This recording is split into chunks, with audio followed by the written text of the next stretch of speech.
So hello everyone, कैसे हो आप लोग। माई सेल्फ विनायक दुबई और कैटलिस्ट भैया। एंड आज एक इंपॉर्टेंट टॉपिक पे बात करने वाले हैं, तो इसलिए make sure to watch this video till the end, क्योंकि अगर ये वीडियो आप नहीं देखते हो तो फिर आपका जो परसेंटेज के चांसेस हैं वो बहुत ज्यादा प्रोपोर्शनल नीचे गिर जाएंगे, क्योंकि ये वीडियो जो है वो आपका मॉक पेपर सॉल्विंग।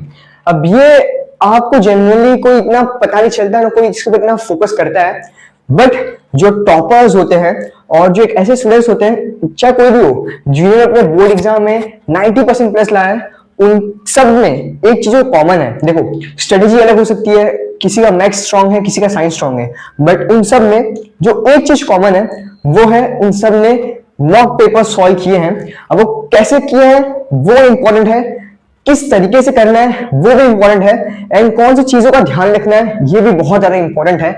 और इस वीडियो के एंड में मैं आपको कैटलिस्ट ज्ञान बताऊंगा, उसको देखे बिना कृपया करके वीडियो लीव मत करना, अदरवाइज आपका देखने का कोई फायदा नहीं होगा। तो make sure to watch the video till the end, and सिर्फ देखना मत, सारी चीजों को अच्छे से फॉलो भी करना, बिकॉज देखता हर कोई है, सुनता हर कोई, लेकिन करता कोई नहीं, और जो करता है वो आगे बढ़ते रहता है। तो शुरू करते हैं। सबसे पहला टॉपिक, जो पॉइंट ये है कि आपके दिमाग में जो पहला क्वेश्चन आएगा कि भैया ये मॉक पेपर सॉल्विंग होता क्या है, होता क्या है लगा लो यार यहाँ पे, ये है। तो देखो, आपको समझना पड़ेगा ये कि ये तो ये बात हो गया कि आप पढ़ने जा रहे हो साइंस, और आपको साइंस के बारे में पता नहीं कि भाई साइंस का रोल क्या है अपने रियल लाइफ में। तो इसलिए आपको पहले, आप जब मॉक पेपर देने जा रहे हो तो उससे पहले आपको समझना पड़ेगा कि भाई ये मॉक पेपर सॉल्विंग होता क्या है, क्या करना पड़ता है इसके अंदर। तो सबसे पहले देखो, बेसिकली ये आपका एग्जाम लाइक इन्वायरमेंट है, बट ये आप एक प्रैक्टिस एग्जाम दे रहे हो, रियल एग्जाम नहीं दे रहे हो। कहां गया भैया मार्कर, ब्लू वाला। बेसिकली इसमें आप प्रैक्टिस एग्जाम दे रहे हो, और ये एग्जाम आपका घर बैठे आप देते हो, घर बैठे, ठीक है। और इसमें आप स्टडी नहीं करते, इसमें आप सॉल्विंग करते हो, समझ रहे हो। सॉल्व क्या करते हो, जैसे एग्जाम आपका जो यूनिट टेस्ट आपने दिया है, आपने सेमेस्टर दिया है, तो उसमें वो क्वेश्चन पेपर मिलता है। क्वेश्चन पेपर जो क्वेश्चन जो आप सॉल्व करते हो उनका 20 मार्क्स का होता है, किसी का 40 मार्क्स का होता है, किसी का 80 मार्क्स का लैंग्वेजेस होता है, तो उनके बेसिस आपको मार्क्स मिलते हैं। सेम सब कुछ आपका, ये आपका मॉक पेपर सॉल्विंग इसे कहते हैं। देखो, मेजॉरिटी ऑफ द स्टूडेंट्स इसे सीरियस नहीं लेते, और जो लेते भी हैं उन्हें सही तरीका नहीं पता होता। स्टार्टिंग में मुझे भी तरीका नहीं पता था, बट लेटर ऑन धीरे धीरे समझ में आया कि कैसे क्या करना पड़ता है। तो ये जो एक पॉइंट है वो कवर हो गया। अब इसमें नेक्स्ट पॉइंट ये आता है कि भैया मॉक पेपर सॉल्व विन करते कैसे हैं, करते कैसे हैं। तो देखो, इसके लिए आपको कुछ स्टेप्स है, मैं आपको स्टेप्स बताना चाहूंगा। पहला जो आपका स्टेप है, देखो जो आपका स्टेप 1 है वो सिंपल सा है कि रिफर अ बुक। भैया ये क्या चीज है रिफर अ बुक? बेसिकली इस स्टेप में आपको बुक रिफर करना है। अब वो बुक आपका हो सकता है नवनीत का प्रैक्टिस पेपर, या तो जीवनदीप का स्पेसिमेन पेपर, ठीक है।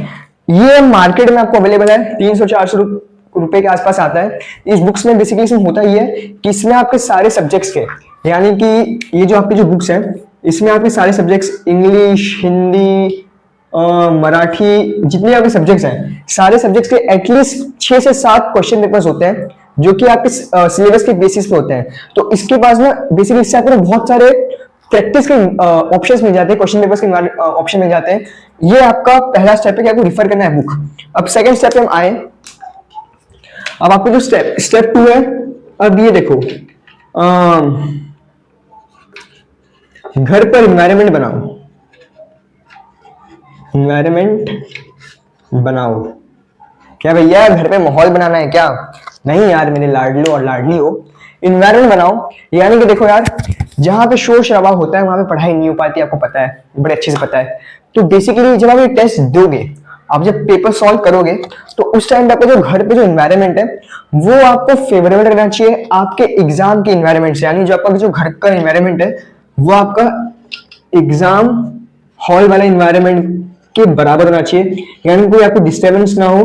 अब ये चीज के ऊपर बोलेंगे यार भैया हमारे पास तो ये इशू है, शोर शराबा होता है, बगल वाले टीवी चलाते हैं जो से, तो मम्मी कभी काम नहीं देती है, पापा कभी ये बोल देते हैं, भाई बहन डिस्टर्ब करते हैं, बहुत सारे एक्सवाइजेड सिनेरियो होते हैं।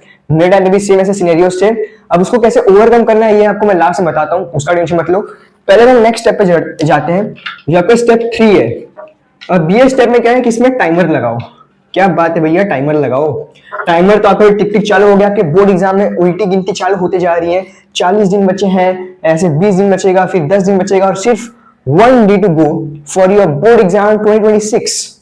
तो टाइमर लगाओ। अब टाइमर लगाओ तो इसमें आपको करना क्या रहेगा, ये स्टेप में आप मान लो जैसे कि अब मैं डिसाइड करता हूँ कि भाई मेरा साइंस वन का सिलेबस अच्छे से हो चुका है, तो मैं साइंस वन का मॉक सॉल्व करूंगा, पेपर सॉल्विंग। और ये आपको बता दूं, यहाँ को जो पेपर सॉल्विंग रहता है, जो क्वेश्चंस पेपर्स होते हैं वो आपका पूरा बोर्ड के पेपर पैटर्न के हिसाब से होते हैं। 40 मार्क्स का पेपर रहता है, 10 मार्क्स आपके ऑब्जेक्टिव्स को डिवाइड रहते हैं, बाकी 30 मार्क्स आपके थियोरी वाले क्वेश्चन जो है long answer, give reasons, brief, ये सब में डिवाइड रहता है। तो एकदम पूरा सिस्टमैटिक तरीके से जो आप बोर्ड एग्जाम देने वाले रहोगे एज इट इज पेपर ऐसा रहेगा। टाइमर लगाओ। तो बेसिकली मान लो टाइमर कैसे लगाना है, जो आपके जो सब्जेक्ट्स हैं, क्या भैया सब्जेक्ट्स। अब सब्जेक्ट्स में क्या आएगा आपका science 1, science 2, algebra, geometry, history, geography. वो आपका 2 घंटे का एग्जाम होता है, 2 आवर्स का, तो उसके लिए 2 घंटे का टाइमर लगा लो। फिर जो आपके जो लैंग्वेजेस हैं, क्या भैया लैंग्वेजेस, तो लैंग्वेजेस के लिए आपको 3 घंटे का टाइमर लगाना है, लगा ले टाइमर। अब इसमें कौन स्टेप आता है, कहाँ गया मरकर, हाँ इसमें आपका कौन स्टेप आता है, जो आपका स्टेप 4। अब स्टेप 4 क्या कहते हैं भैया, ये स्टेप आपका है मोबाइल को करो एयरप्लेन मोड पे ऑन। जहाज बनाऊं क्या मैं, कैसे अब यहाँ पे क्या बनाऊंगा जहाज यार, ड्राइंग तो पूरा मैं भूल चुका हूँ।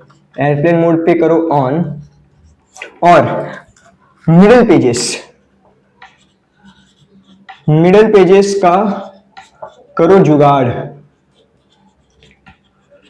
ऐसा मत करना कि भैया क्वेश्चन पेपर यहाँ पे सामने आपको रखा है और अब बुक में सॉल्व करो, ना भाई ना, बिल्कुल। अब आप क्या कर सकते हो, जैसे मैं बताऊं तो पर्सनली मैं क्या करता था, जैसे कि मैं चर्च में गया था तो पापा को कहा था कि जो आपके 300 पेजेस के जो बुक होते हैं वो एक बुक लेके आओ। मतलब पापा गए थे ऐसे लाइक अपने काम से, तो मैं बोल भाई कि लेते आना, तो लेके आए। तो बेसिकली मैं उसमें से मिडिल पेजेस फाड़ता था। अगर मिडिल पेज में देखो तो आपका फर्स्ट पेज है, फिर सेकंड पेज, थर्ड पेज, फिर फोर्थ पेज, यानी कि 4 पेजेस उसमें रहते हैं, 4 साइड्स रहते हैं। तो बेसिकली ऐसे आपको 6-7 पेजेस फाड़ने हैं मिडिल पेजेस, यानी कि आपके पास अराउंड कुछ, अगर एक में 4 होता है तो 5 4 20 पेजेस आपके हो जाएंगे। तो 20 पेज आपको अपने पास रखना है। जैसे आपका पेज जो पहला आपका जो पेज खत्म हो गया तो सेकंड पेज पे फटाफट लो। अब ये मत करना कि आपका यहाँ पे टाइमर चालू है, टिक टिक चालू है और भैया यहाँ पे पहला पेज खत्म हो गया तो फिर आप जा रहे हो फिर से पेज फाड़ रहे हो। ऐसा मत करना, बिल्कुल एग्जाम लाइक सीन होना चाहिए कि आपका पेज खत्म हुआ, कहते हैं सप्लीमेंट। तो सप्लीमेंट इसमें मॉक पेपर में आपके बगल में रहेगा, आपको बस लेके उसमें कंटिन्यू करना है। मेक श्योर कि पूरा फोकस रहना चाहिए। अब इसके बाद आपको जो स्टेप 5 आता है, वो स्टेप 5 पे आने के लिए इनको करना पड़ेगा मैं रफ। आई होप आपको समझ में आ रहा है मुझे बता रहा हूं, और अगर समझ में आ गया तो कमेंट सेक्शन में लिखना क्रिस्टल क्लियर भैया, ठीक है। शुरू करते हैं, ये वीडियो बहुत इंपॉर्टेंट है यार, आई होप आप समझ जाओगे। अब स्टेप 5 आपका जो है, स्टेप 5 वो है नो एक्सक्यूजेस। बेसिकली इसमें क्या होगा भैया, ये जो आपको जो नो एक्सक्यूजेस वाले सीन आपको ये होगा कि जब आप पेपर सॉल्व कर रहे हो तो 2 घंटे के दौरान आपको नहीं जाना है वॉशरूम, पहली बात। बीच में नहीं उठना है, क्या समझे, ये बिल्कुल आप इसको एकदम रियल एग्जाम मान के चलो। और मार्क माय वर्ड्स, जो बच्चा हर सब्जेक्ट में 5 से 6 मार्क्स लगा लेगा उसका कॉन्फिडेंस बहुत नेक्स्ट लेवल पे हो जाएगा, क्योंकि उसको ना डर नहीं रहेगा एग्जाम का। एग्जाम में बहुत सारे बच्चे को आते हुए क्वेश्चंस गलत कर देते हैं, reason is panic, less exam like environment का प्रिपरेशन।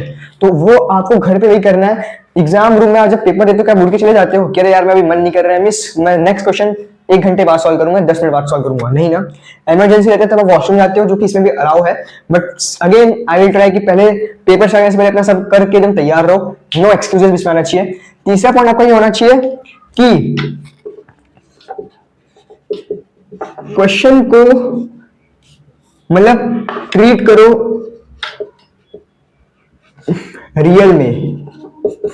ऐसा मत करना कि आप मान लो आपका जो जैसे स्पेसिमेन 1 है, जैसे पता है जब बुक लोगे जीवन दीप का मान लो एग्जांपल, तो इसका आपका स्पेसिमेन 1 हो गया। जैसे एक ही सब्जेक्ट में 6-7 स्पेसिमेन रहते हैं, मॉड्यूल्स रहते हैं, क्वेश्चन पेपर के सेट्स रहते हैं। तो जो पहला सेट है, मान लो इसमें आपको आंसर फॉलोइंग के सारे क्वेश्चंस नहीं आ रहे, तो ये दिमाग मत लगाना कि भैया ये तो मैं बाकी क्वेश्चंस मॉड्यूल 1 के करूंगा और जो रिमेनिंग में जो नहीं आ रहे मॉड्यूल 2 का करूंगा। नहीं, एक क्वेश्चन बस सिलेक्ट कर लिए तो उसी क्वेश्चंस आपको ट्रीट करना just like a real exam के क्वेश्चन पेपर्स। ऐसा नहीं कि आप अगला क्वेश्चन अपने मन का ले लो, ये सब मत करना प्लीज। इसमें आपको कोई भी कहते हैं ना ऑब्जर्व करने के लिए नहीं रहेगा, इसमें आप खुद के ऑब्जर्वर रहोगे। जितना ऑनेस्ट अपने साथ रहोगे उतना ज्यादा इसका फायदा उठा पाओगे। जहां से आपने मक्कारी किया, देखो ना मैं देखने आने वाला हूं, ना आपके पेरेंट्स को इतना पता होगा, ना आपके कोई भाई बहन या कोई नहीं, बट आपको पता कि आप कैसे कर रहे हो। अगर आप क्वेश्चन में चीटिंग करोगे तो उसका जो परिणाम है वो आप भुगतोगे, समझ रहे हो ना। इसलिए एकदम ऑनेस्ट के साथ रहना। उल्टा समझो अपने आप को तैयार कर रहे हो। विराट कोहली से लेके सचिन तेंदुलकर, ये जो अपने जो टॉप नाम सुन रहे हो ना, इन सब में एक चीज कॉमन था, वो था का practice practice practice practice. And same आपका जो मॉक पेपर सॉल्विंग है, ये भी आपका प्रैक्टिस है, बोर्ड एग्जाम के पेपर्स लिखने से पहले वाली प्रैक्टिस। तो ये एक्सक्यूजल आपका पॉइंट क्लियर हो गया। अब आप क्या आते हैं स्टेप 6 में। अब यहाँ तक जो स्टेप 6 है, अब इसमें मैं आपको बताऊंगा उन बच्चों के लिए जिनको घर में डिस्टर्बेंस होता है, उनके लिए क्या करना है। तो सबसे पहले आपको स्टेप 6 है, इसमें आपको टाइम फिक्स कर लो, टाइम फिक्स। अब जहां तक मुझे आइडिया है कि आपका जो बोर्ड एग्जाम है वो शायद होता है 11 से 1 PM, और जो लैंग्वेज का रहता है वो आपका 11 से 2 PM, शायद ऐसी है ना। हाँ ऐसी है, मेरा भी 12वीं कुछ ऐसी था। 10:30 को मैं एग्जाम होने पहुंच गया था, 10:30 क्लॉक, हाँ एग्जैक्ट 11 AM से स्टार्ट होता है आपका एग्जाम। तो आपके पास ऑप्शन है कि घर पे अब आपका एक बार बहुत सारे स्कूल्स में अभी प्रीलिम्स के एग्जाम चालू है, तो प्रीलिम्स का एग्जाम खत्म होने के बाद मान लो इसमें आपका छुट्टी रहेगा, आप घर पे रहोगे, तो इसमें आप क्या कर सकते हो, आप 11 से 1 के बीच में आप पेपर टाइमर लगा के पेपर सॉल्व करो। 10:55 तक सब लेके बैठ जाओ एकदम अच्छे से, बोरी बिस्तरा अपना सब लेके। 11 बजे एग्जैक्ट टाइमर ऑन हो जाएगा मोबाइल में, मोबाइल सामने रहना चाहिए आपके पास, मोबाइल या घड़ी जो भी आपके पास सामने होना चाहिए। टाइमर उसको एकदम रियल ट्रीट करना, टाइमर टिक टिक करेगा, आपको पेपर लिखते जाना है। आपके पास ये बुक सामने रहेगा, स्पेसिमेन क्वेश्चन पेपर, सप्लीमेंट बगल में है ही, पेन पेंसिल बॉटल सब आपके साथ है बगल में, कहीं उठना बैठना नहीं है, आपको एक जगह फिक्स कर लिए। अब 11 से 1 आपको सब्जेक्ट सॉल्व करने हैं, 11 से 2 आपके लैंग्वेजेस हो गया। अब यहाँ पे सबसे बड़ा इश्यू आता है कि भैया हम तो स्कूल में है नहीं, हम तो रहेंगे घर पे। अब घर पे रहेंगे तो ये आपका प्राइम टाइम है, इस टाइम पे हर कोई घर पे अलर्ट रहता है, सब जागे रहते हैं। तो कभी ये काम आ गया, कभी वो काम आ गया, पहले ये कभी भाई चिल्ला रहा है, कभी बहन मस्ती कर रही है, कभी बगल वाले टीवी चला रहे हैं, तो बहुत सारा डिस्टर्बेंस होता है। तो पहली बात तो आप कर सकते हो कि अगर आपके पास मान लो ये टाइम पे आप नहीं पढ़ सकते, तो अगर आप ऐसे सिनेरियो में है कि जहाँ पे आप आपके लाइक क्लोज वन अंडरस्टैंडिंग है, पेरेंट्स हो गए, भाई बहन हो गए, अंडरस्टैंडिंग कि भाई प्लीज अभी मैं पेपर सॉल्व कर रहा हूँ, प्लीज मुझे 2 घंटे डिस्टर्ब मत करना। अगर वो समझ जाते हैं तो अच्छी बात है, अदरवाइज आपके पास इसका अल्टरनेटिव मेथड है,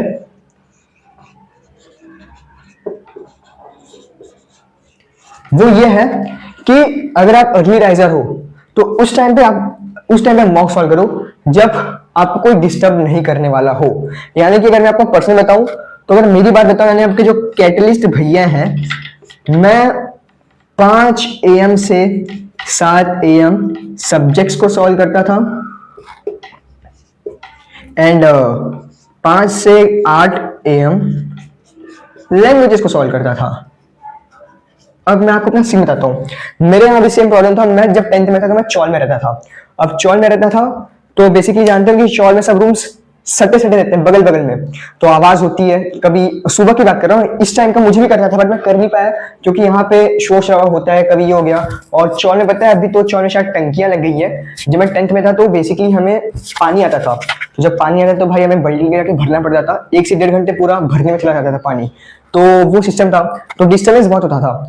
और फिर चौल में बताइए कि बेडरूम वो सब नहीं रहता, तो मैंने क्या किया था कि चार्जिंग लाइट होता है, आपको पता होगा, तो मैं जब चार्जिंग लाइट लेके रात को जब सो जाता था, अपना जो ये सब जो आपने बताया ना कि वाटर बॉटल सप्लीमेंट्स फाड़ के, मतलब पेपर्स फाड़ के रख लिया था। फिर जो मुझे पता, मैं पहले डिसाइड कर लेता था भाई मुझे कल कौन सा स्पेसिमेन सॉल्व करना है, कौन सा सब्जेक्ट सॉल्व करना है, ये सब प्री प्लान रहता था। बस नेक्स्ट चीज जो था वो था कि अलार्म लगाओ।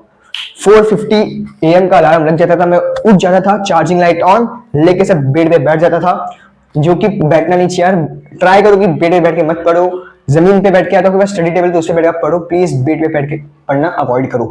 बट मेरे पास कोई ऑप्शन नहीं था, क्योंकि नीचे मम्मी पापा सोते थे, मैं बेड पे था। तो मैंने कहा कि अब कहाँ जाऊंगा इसमें, और मुझे डिस्टर्बेंस भी करना था कि लाइट ऑन कर लो, सब कर लो, बिकॉज उनका नेट अफेक्ट हो जाता। तो चार्जिंग लाइट खोल के बस बैठ जाता था, और फिर 5 बजे खट से टाइमर मोबाइल में चालू था, मोबाइल एयरप्लेन मोड पे था, कोई डिस्टर्ब करने वाला ऐसे भी नहीं था, और पूरा जो सराउंडिंग एकदम शांत, क्योंकि सब सोए हुए हैं। और आपके सिनेरियो में आप इसको उल्टा भी कर सकते हो, आप रात के 12 से 2 सॉल्व कर लो, 12 से 3 सॉल्व कर लो, जब कोई भी आपको डिस्टर्ब करने वाला ना हो तब आप सॉल्व करो, ये पूरा आपके ऊपर है, आप संभालो। कर देता था एकदम मस्त, इस तरीके से मैं अपना पेपर सॉल्विंग करता था। तो यहाँ पे स्टेप 6 हो गए। अब जो फाइनल स्टेप है इसको भी आपको बता दूं, स्टेप 7, और ये आपका मोस्ट इंपॉर्टेंट स्टेप है। ये स्टेप नहीं देखे तो भाई फिर क्या देखे यार। स्टेप 7 आपको ये है कि अप्रोच टीचर्स। बताता हूं कैसे। बात ऐसा था कि अगर आप बताओ तो मैं आपको एक हाउ टू सॉल्व मॉक्स में आपको बता दिया, फिर अगर आपको तो मैं आपके लिए एक वीडियो बना दूं कि how I used to give the mock papers, but वो मैं इसमें बता दिया तो यार फिर क्या फायदा यार, छोड़ो उसको देखा जाएगा। अप्रोच टीचर्स में क्या सीन है, इसमें ये सीन है कि आप मान लो हिंदी का पेपर सॉल्व किया, ठीक है, अब आपने सॉल्व तो कर लिया, बट आपको पता भी तो होना चाहिए भाई कि आपने जो सॉल्व किया वो कितना सही है, वो 80 मार्क्स का पेपर में आपको कितना मार्क्स मिलना चाहिए। अपने आप से अगर आप मार्क्स उसको दोगे तो भाई आप आउट ऑफ ही दे दोगे, आपका बस चलेगा, और बहुत भी काटोगे तब भी अपने आप को 60 मार्क्स दे दोगे। और सब्जेक्ट में भी होगा साइंस 1, साइंस 2, अलजेब्रा, ज्योमेट्री। तो इसके लिए करो कि अप्रोच टीचर सब्जेक्ट वाइज। कैसे? Subject wise. इसमें ये सीन रहेगा, मान लो आपने साइंस में पेपर सॉल्व कर लिया, ठीक है, तो साइंस में आपके जो स्कूल में या क्लासेस में कोई भी टीचर है तो उनसे आप रिक्वेस्ट करो कि मैम और सर मैंने एक स्पेसिमेन सॉल्व किया है, मैं खुद से घर बैठे मॉक पेपर सॉल्व किया टाइमर लगा के, तो बस मेरा आपसे रिक्वेस्ट है कि प्लीज आप मेरा पेपर चेक करके दे देंगे क्या, प्लीज प्लीज। ऐसे मक्खन वक्खन मार के मस्त रिक्वेस्ट करना, तो वो मान जाएंगे, बिकॉज टीचर्स ऐसे स्टूडेंट्स को अप्रिशिएट ही करते हैं। वो मान जाएंगे, तो उन्हें आप लोग क्वेश्चन पेपर दे देना जो आपने जो सॉल्व किया था। भैया वो तो बुक में था, तो आपके पास 2 ऑप्शन है, या तो उस स्पेसिफिक क्वेश्चन पेपर का प्रिंट आउट निकाल लेना, या तो उसको फोटोज खींच के टीचर को रिक्वेस्ट करो कि सर मैं आपको व्हाट्सएप कर देता हूँ, आप तो मोबाइल में से आप देख के प्लीज मार्क कर लो, चेक कर लो, वो कर देंगे। तो बेसिकली इससे होगा ये कि आप जब मॉक पेपर सॉल्व करोगे ना तो आपको मार्क्स का पता चलेगा कि भाई मुझे 40 में से साइंस में कितना मार्क्स मिल रहा है, 40 में से साइंस में कितना मिल रहा है, अलजेब्रा ज्योमेट्री मुझे कहाँ मिल रहा है, मेरे वीक चैप्टर्स कौन से है, ये आपको एक हेल्प कर देगा। एंड आपको ये कर लोगे तो आपका काम बड़े आराम से, यहां से आप ऑटोमेटिकली यहां पे आ जाओगे, आपका कॉन्फिडेंस बूस्टअप होगा, आप बहुत ज्यादा कॉन्फिडेंट फील करोगे। मेरे टाइम पे जनवरी के फर्स्ट वीक से मैंने मॉक पेपर देना स्टार्ट कर दिया था। जो मेरे मेंटोर थे उन्होंने तो मुझे कहा था कि भाई दिसंबर से स्टार्ट करें, दिसंबर के मिड से, बट उस टाइम पे सिलेबस अच्छी प्रिपेयर नहीं हुआ था, तो स्टिल जनवरी के फर्स्ट वीक से मैंने स्टार्ट किया था। और हमारा बोर्ड एग्जाम आई गेस पहला पेपर 3 मार्च का 2 मार्च को था शायद, if I am not wrong. तो हमारे क्लासेस में बच्चे फरवरी से स्टार्ट किए थे, आई गेस फेब से या जनवरी के एंड से स्टार्ट किए थे मॉक पेपर सॉल्व करना। उनसे पहले मैंने 3 से 4 सब्जेक्ट्स में 2-2 क्वेश्चन मॉक पेपर सॉल्व कर दिया था, चेक भी करवा लिया था।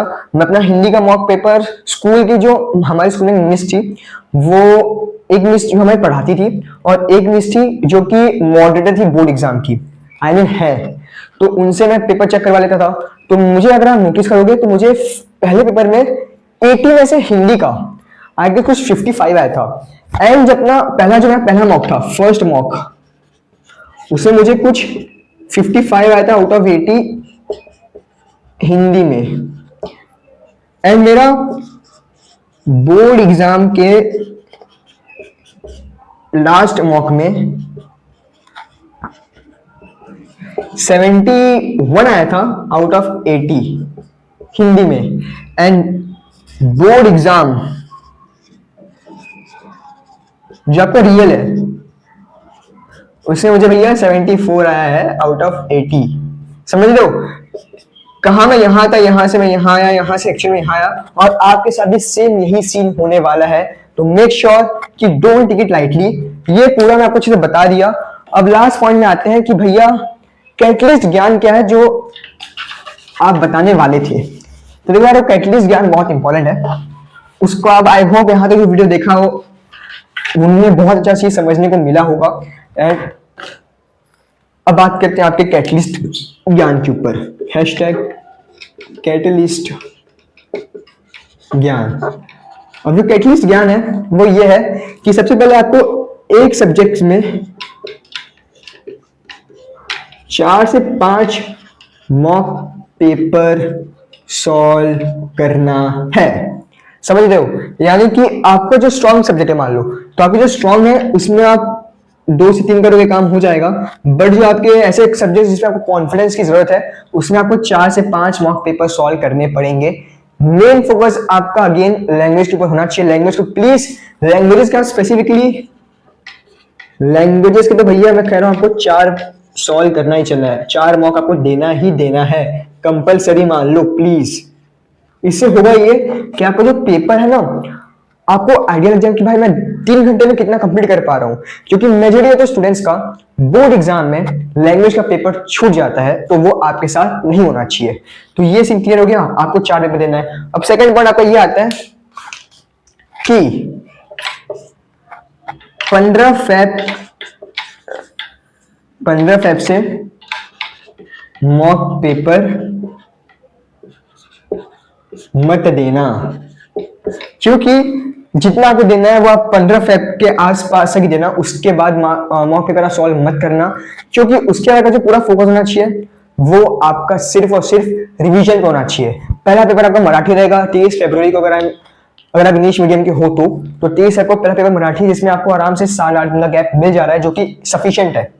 तो 15 फरवरी मॉक पेपर मत देना। एंड इसमें एक और पॉइंट आपको ऐड कर दूं तो आपका जो फाइनल यानी आप हरे हो, मैंने आपको बताया कि आपको हर सब्जेक्ट में 4 से 5 मॉक पेपर्स देने हैं। तो आपको जो लास्ट मॉक पेपर होगा जो एकदम लास्ट वाला, मान लो आपने 4 मॉक दे दिए, अब एक 5वां मॉक और देने जा रहे हो साइंस 1 का, तो उसका जो लास्ट मॉक रहेगा, लास्ट मॉक वो आपको मॉक एग्जाम शीट में देना है, जो कि आपको आराम से किसी भी स्टेशनरी पे मिल जाएगा। आई गेस सुंदराम का मिलता है अगर मैं रॉन्ग नहीं हूं तो, क्योंकि भाई हमें ये सब दिए बहुत टाइम हो गया था तो इतना भी याद नहीं रहता ना। तो इसलिए आपको वो ना एग्जाम शीट पे देना है। उसमें आपको पूरा फील आएगा कि बेसिकली उसी तरीके से एज इट इज आपका बोर्ड एग्जाम का पेपर रहेगा, शीट्स रहेंगे, और वो बड़ा मस्त मूवमेंट रहेगा जब आप होलोग्राफ लगाओगे, फिर यहाँ पे एक और स्टिकर लगेगा बारकोड स्कैनर वाला, मजेदार रहता है। ऐसे एंजॉय करोगे। आपका फर्स्ट एग्जाम है लाइफ का, इंपॉर्टेंट एग्जाम है, और इस एग्जाम में आपके साथ रहूंगा last day of your exam, it is geography के पेपर तक। So that's all. I hope आपको समझ में आ गया होगा कि कैसे मॉक पेपर देना है। नहीं समझ में आए कोई भी डाउट है तो कमेंट सेक्शन में आप बोल देना, मैं आपको उसको सॉल्व कर दूंगा। एंड स्टिल कोई इशू रहा तो मैं इसके ऊपर पार्ट 2 भी लेके आऊंगा। बट कोई मूवी तो है नहीं कि पार्ट 2 भी लेके आया जाए, बट स्टिल अगर डाउट्स क्लियर नहीं हुए तो मैं उसके ऊपर भी लेके आऊंगा। बट इसमें मैं आपको सारी चीज बता दी है, वीडियो लंबा हो गया है उसके लिए एक्सट्रीमली सॉरी यार। बट मेन जो मेरा कंटेंट था डिलीवर करना उन्होंने कर दिया है, क्योंकि लास्ट में घाई में मैं अपना कुछ मिस करूंगा तो मुझे रिग्रेट होता कि मैं आपको बेस्ट नहीं बता पाया। अब मैं एकदम पूरे हैप्पीनेस के साथ बाहर जा रहा हूँ, मैं वीडियो क्लोज कर रहा हूँ, क्योंकि मैंने आपको अच्छे से बता दिया जो मुझे बताना था। अब ये आपके साइड से है कि आप उसको कितने अच्छे से फॉलो करते हो। सो इसलिए कह रहा हूँ please don't take this mock lightly. ये आपका परसेंट बूस्ट में बहुत हेल्प करेगा। एंड प्लीज मॉक पेपर देना, एटलीस्ट 2 तो दे ही देना। अगर आपका सिलेबस ना के बराबर है, अगर आप बहुत वीक हो, क्योंकि ना आपका कॉन्फिडेंस बिल्डअप कर देगा मॉक पेपर। तो that's all. I hope video पसंद आया है तो भैया लाइक कर देना। एंड ऐसी बोर्ड एग्जाम कंटेंट के लिए आप चाहो तो चैनल को सब्सक्राइब कर लेना। That's all. Tata bye bye and 1-5 epoxy pentane. तब तक मस्त पढ़ाई करते रहो, मचाते रहो। कोई भी हेल्प हो तो बिंदास कमेंट कर दो।